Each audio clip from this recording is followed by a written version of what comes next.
Bonjour à tous, c'est Brian de DevTheory et aujourd'hui on va un peu parler de l'objet INTL en JavaScript qui va nous permettre de faire une internationalisation de nos applications et également de nos sites web.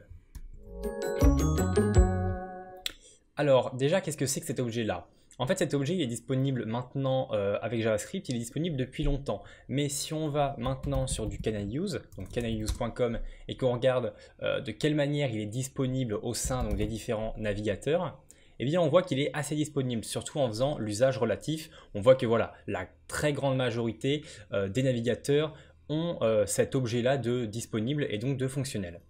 Et donc qu'est-ce qu'il va faire cet objet-là? En fait, il va nous permettre donc de gérer de manière très propre et très simplement toutes les langues en fait. Donc qu'est-ce que j'entends par là? J'entends par là qu'il va nous permettre de gérer les dates time, qui va nous permettre de gérer les listes, les nombres et vraiment pas mal de choses. Donc on va tout de suite faire un exemple concret pour que vous voyez à quel point c'est assez puissant. Donc déjà, comment on va l'utiliser? Si vous voulez, l'objet INTL, donc pour International, va avoir différentes propriétés qui sont toutes des constructors. C'est-à-dire qu'on va devoir utiliser l'objet new devant ces différentes propriétés-là. La première qu'on va prendre, ça va être le relative time format. Donc vous allez comprendre à quoi il va servir. Donc pour faire ça, en fait, on va devoir mettre donc, dans une variable, par exemple, donc relative time en fr version.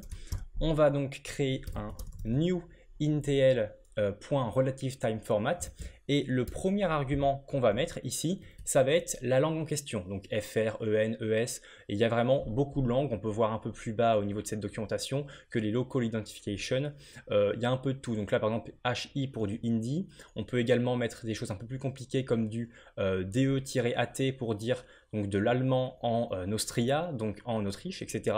Et on peut même aller plus loin et encore plus loin, etc. Mais bon, pour l'instant on va se tenir nous à du 2 lettres, c'est-à-dire du FR par exemple. Donc en faisant ça, j'ai maintenant un objet, donc relative time fr qui est disponible. Comment on va faire pour l'utiliser et surtout à quoi il va nous servir en fait? Eh bien si on fait un point format et que dans le premier paramètre on met un nombre quelconque, par exemple 3, et que dans le deuxième on met l'unité de ce nombre, par exemple en jours, et qu'on fait entrer, eh bien on va avoir la chaîne de caractères dans 3 jours qui va être affichée. Si par exemple on fait donc du -4, on va avoir il y a 4 jours. Et là, vous commencez à voir un peu la puissance de ça. Car en fait, en changeant simplement ce petit paramètre ici, je vais avoir tout ça qui va changer. Donc on va le refaire, hop, on va le refaire en version, cette fois-ci, anglaise. EN.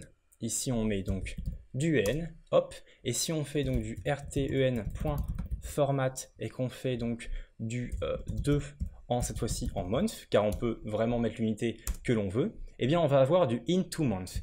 Là, on va avoir également une autre chose, si jamais je fais du 0, on a du in 0 month. Et là, c'est quelque chose qu'on n'apprécie pas tellement. Comment faire pour changer ça? Eh bien, on va pouvoir changer ça en faisant simplement un paramètre ici. Un autre paramètre ici au niveau de notre constructor. C'est un paramètre qui s'appelle donc options, qui est un peu plus bas ici.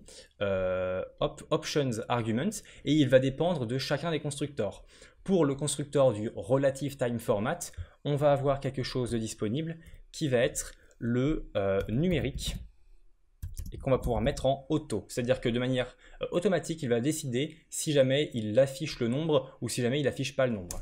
Et donc, dans le cas où il n'affiche pas le nombre, il va afficher une autre chaîne de caractères et dans le cas de l'anglais, ça va être this month, vous voyez. Et donc là, c'est quand même très vraiment anglais, vous voyez. Et tout ça, on le fait avec le code.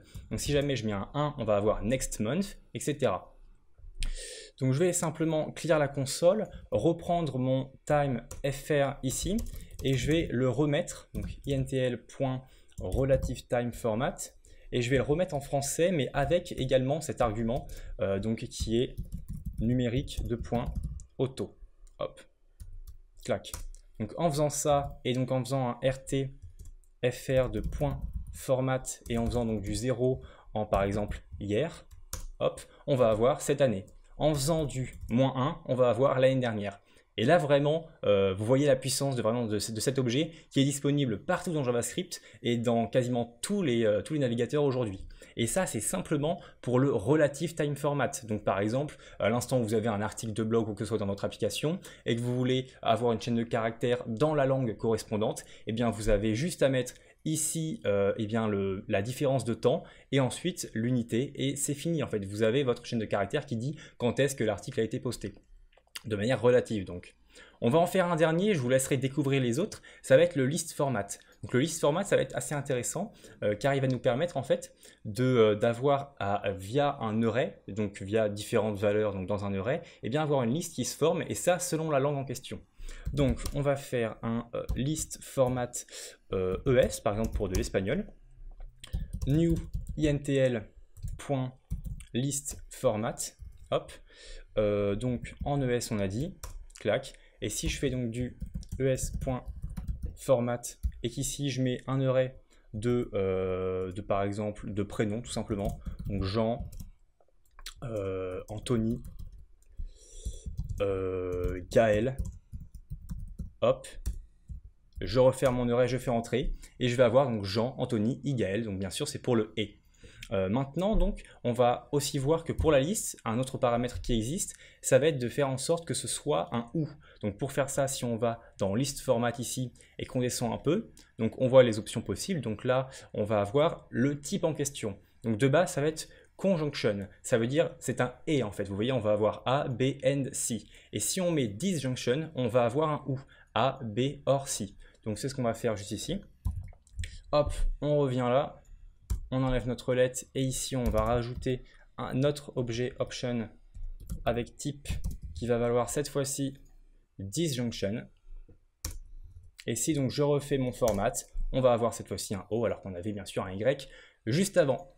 Donc voilà, c'est fini pour cette vidéo. Je vous laisse vraiment, je vous mets ce lien là de la documentation en description. J'espère que vous avez apprécié ça et j'espère surtout que vous allez l'utiliser. En attendant, si jamais vous n'êtes pas abonné, vous pouvez bien sûr vous abonner et aller voir tout ce qu'on propose sur la chaîne, sur le site web devtheory.co. À bientôt.